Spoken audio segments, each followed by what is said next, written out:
interesting book.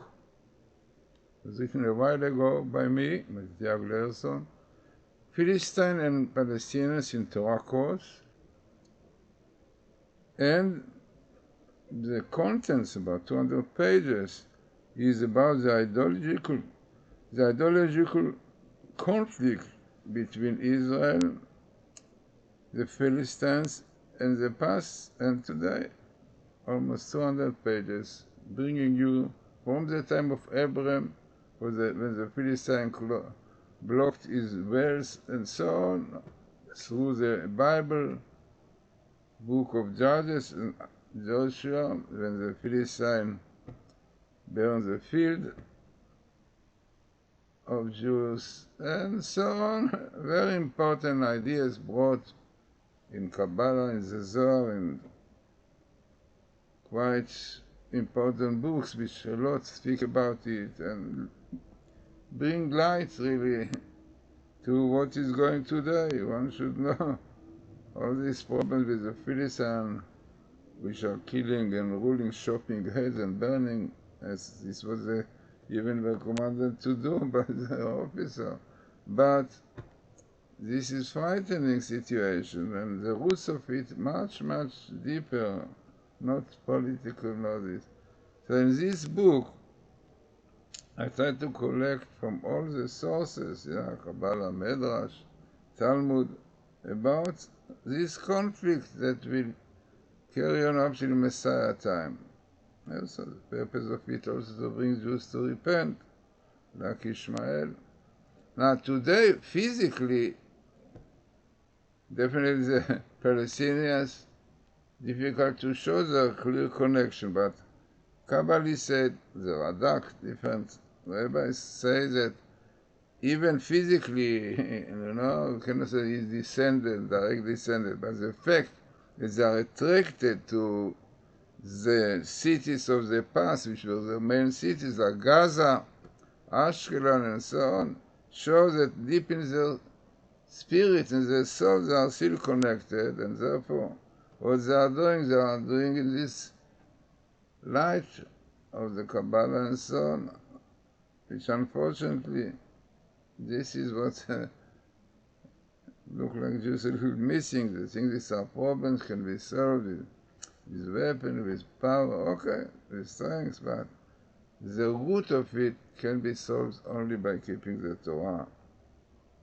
And this is one of the pages, really, 38, Gog and Magog and the Philistines. So definitely I bring proof, Balaturim explains that this verse, okay, good, we'll go, Rav Sazwa Cohen, the Shem Yishmuel, all those speak about this. The Shem Yishmuel says that the destructive pride of Gog and Magog is evident in all walks of life. This is just what our rabbis predicted would be the case in generation before the Messiah. Intifada in Arabic means throwing the yoke. It means don't to get the yoke of Israel and so on.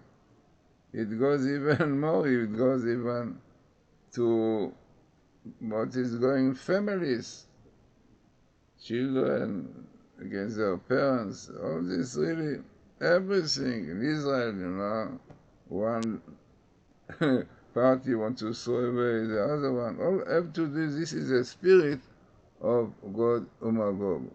And in fact, the source of Gog and Magog in the Bible is in the book of Numbers. There is written, when you go out, when you go to war in your land against the enemy that oppresses you, then you shall sound the trumpets, and you shall be remembered before the Lord your God and will be saved.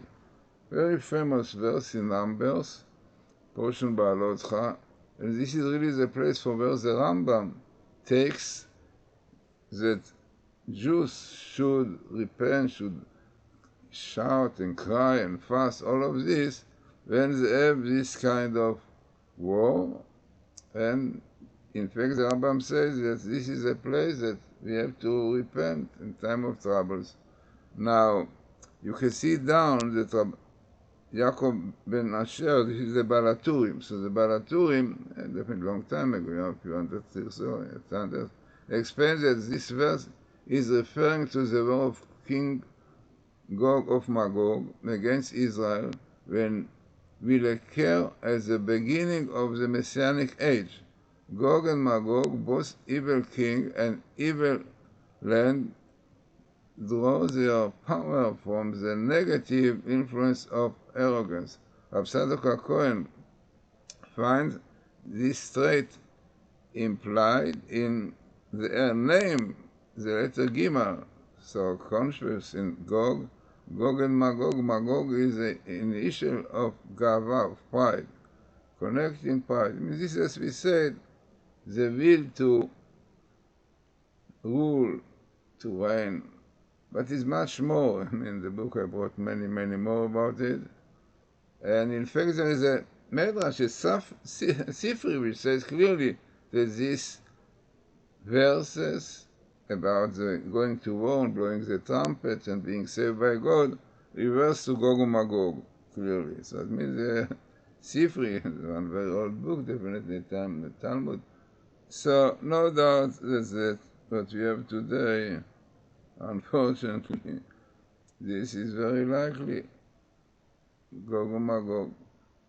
Now in my book I brought really more things, interesting things, and I brought in other pages also really, okay. King David referred to exactly this phenomena in the second chapter of Psalms. Yeah, why are the nation in an uproar? This is a psalm. The king take counsel together against the land and against his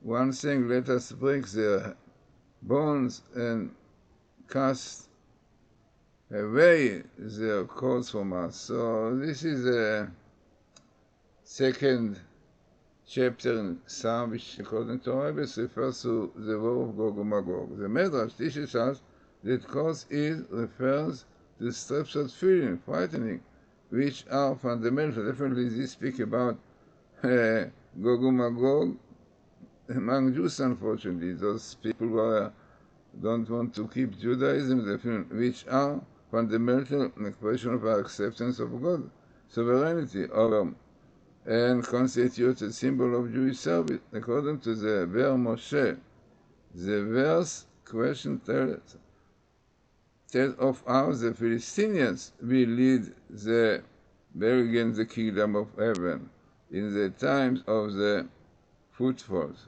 of Messiah.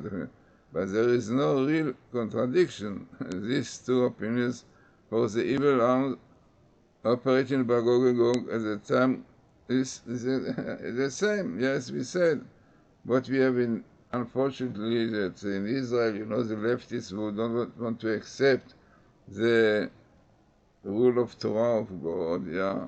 So this is the same thing that the Palestinians don't want to accept the rule of Jews. I mean, definitely, we speak about the Jews as the chosen nation. So basically, the basis of Gog and Magog is rebellion.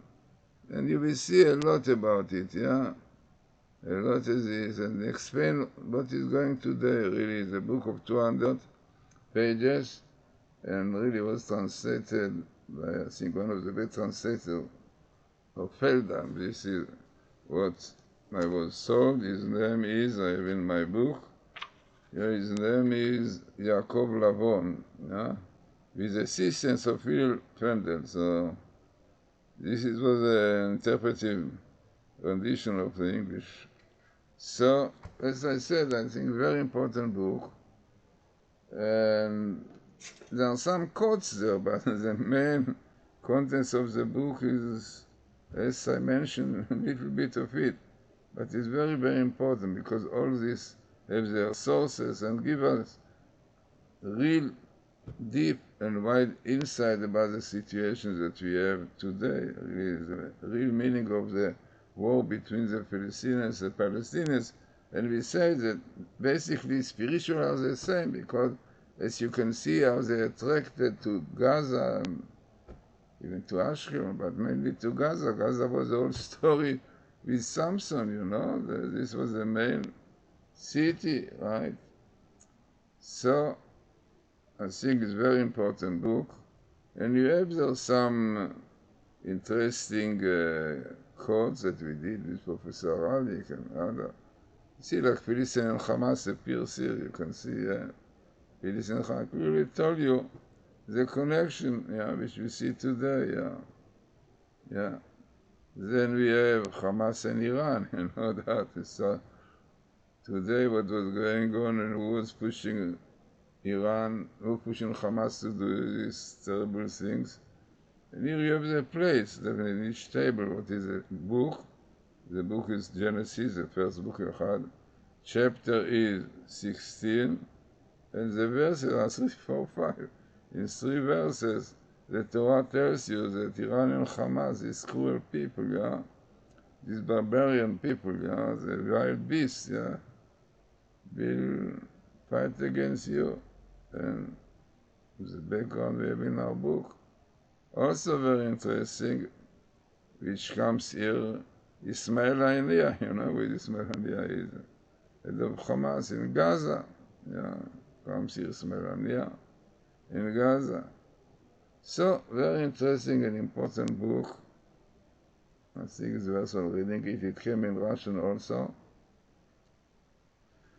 And really, this is the real meaning and roots of what is going on. This is what the Bible, the Torah tells you right from the beginning. You see, the problem with the Palestinians started already with Abraham. It's written clearly.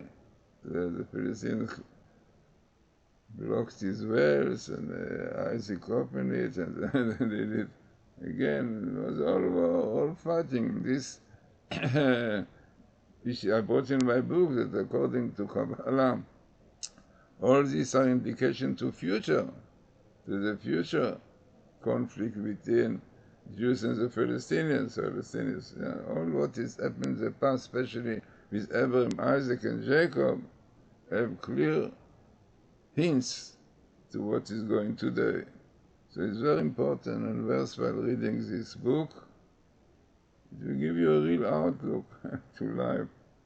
Without Torah, without Bible, without all this. But we have Talmud, Medrash, Zohar. You cannot understand what is going on, and the understanding that we have is in our mind, is limited. Definitely does not show us the real picture. So as I said, it's very important to see, because you can see yourself all this.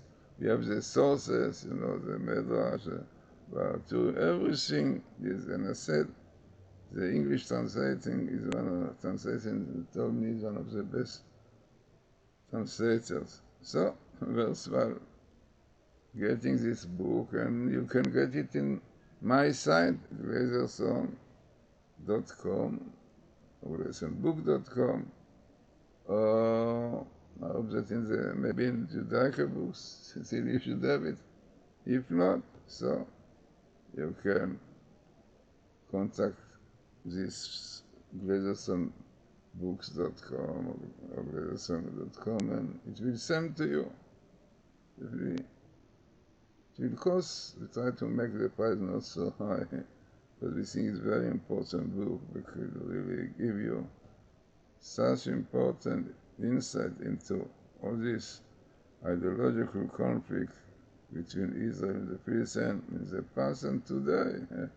As I said, it started with Abraham, blocking his wells. He's not blocking his wells, he's much more behind. Worthwhile, very worthwhile reading our book.